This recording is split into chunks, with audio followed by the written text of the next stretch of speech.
আমরা নারীরা কিছু কিছু সময় আমাদের শ্বশুরবাড়ির কিছু মানুষদেরকে দেখতে পারি না। এটা অনেকেরই খারাপ লাগে, ভাবে যে ছেলের বউটা খারাপ বা ওর বউটা খারাপ, তাই আমাদেরকে দেখতে পারে না।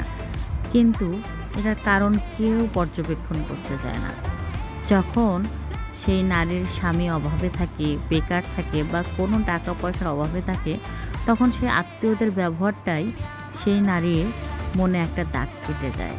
আর যখন তার স্বামীর সেই অভাবটা কেটে যায়, বেকারত্বটা কেটে যায় বা টাকা পয়সার সমস্যাটা কেটে যায়, তখন সেই অবহেলা করা আত্মীয়রাই যখন তার স্বামীর সাথে ভাব দেখাতে চায়, তখন সেই নারী আর সেটা মেনে নিতে পারে না।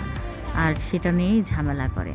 আর মানুষ মনে করে যে মেয়েটা ভালো না, বউটা ভালো না, তাই এমন করে।